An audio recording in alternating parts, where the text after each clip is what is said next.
MLC Teenmar Mallanna alias చింతపండు నవీన్ మరోసారి సంచలన వ్యాఖ్యలు చేశారు. తాను రాహుల్ గాంధీతో టచ్లో ఉన్నానని, నోటీసులకు ఎవరికి రిప్లై ఇవ్వాలో వారికే ఇచ్చానని అన్నారు.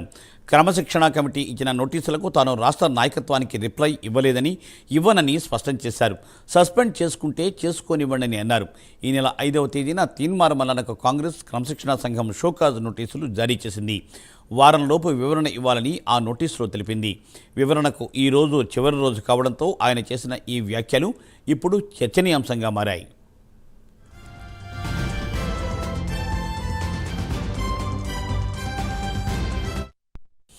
తీన్మార్ మల్లన్న మరోసారి సంచలనమైన వ్యాఖ్యలు చేశారు. తాను షోకాజ్ నోటీసుకు రిప్లై ఎవరికి ఇవ్వాలో వారికే ఇచ్చానని, తాను రాహుల్ గాంధీతో టచ్లో ఉన్నానని, కాబట్టి తప్పనిసరిగా ఎవరికి ఇవ్వాలో వారికే ఇచ్చారని చెబుతున్నారు.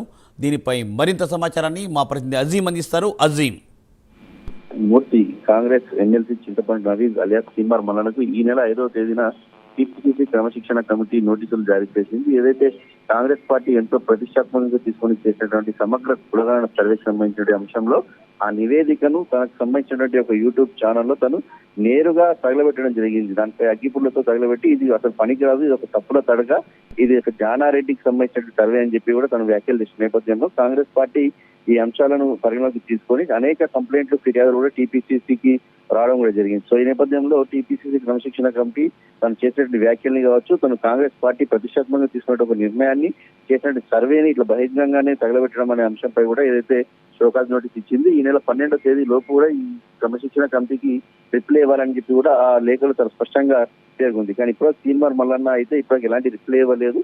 మనం ఫోన్ చేసి మాట్లాడిన సందర్భంలో తీన్మార్ మల్లన్న మాట్లాడుతూ నేను ఎవరికైతే రిప్లై ఇవ్వాలో వారికి రిప్లై ఇవ్వడం కూడా జరిగింది. ఇప్పటికే నేను టీపీసీసీ క్రమశిక్షణ కమిటీ రాష్ట్ర నాయకులకైతే రిప్లై ఇవ్వను. నేను రిప్లై ఇచ్చినట్టయితే బీసీకి సంబంధించినటువంటి జాతి మొత్తం కూడా ఏదైతే రిప్లై ఇచ్చినట్టే అవుతుంది. కాబట్టి నేను తలొగ్గను. ఖచ్చితంగా నేను ఏదైతే టీపీసీసీ క్రమశిక్షణ కమిటీ చైర్మన్ కూడా రెడ్డి ఉన్నారు, అలాగే ఈ సర్వే అంతా కూడా రెడ్డి ఉన్నారు. కాబట్టి నేను ఖచ్చితంగా తగ్గేది లేదు. ఖచ్చితంగా నేను కాంగ్రెస్ పార్టీ లైన్ లో ఉన్నాను, రాహుల్ గాంధీ లైన్ లో ఉన్నాను. సో ఖచ్చితంగా నేను ఎవరికి చెప్పాలో వారికి చెప్పానే తప్ప నేను మరొకరికి అయితే ఖచ్చితంగా ఏదైతే రిప్లై ఇచ్చే అయితే అంశం అయితే లేదు. సస్పెండ్ చేస్తే చేసుకోండి ఇవన్నీ అన్నట్టు కూడా ఏదైతే మాట్లాడినట్టు కూడా మనకు తెలుసు. సో ఓవరాల్ గా అయితే ఇప్పటివరకు ఇలాంటి పరిస్థితి కూడా ఎప్పుడు కూడా ఏదైతే పార్టీలో నెలకొనలేదని కూడా మనం చెప్పుకోవచ్చు. మరి ఈ రోజు సాయంత్రం 5 గంటల వరకు కూడా క్రమశిక్షణ కమిటీ వేచి చూద్దాం, ఇంకా సమయం ఉంది, 12వ తారీఖు లోపు అని చెప్పాను కాబట్టి. సో ఈరోజు 5 o'clock వరకు కూడా టీపీసీసీ క్రమశిక్షణ కమిటీ తన రిప్లై కోసం వెయిట్ చేస్తుంది. దాని తర్వాత ఎలాంటి రియాక్షన్ ఇస్తుందనేది మాత్రం చూడాల్సి ఉంటుంది.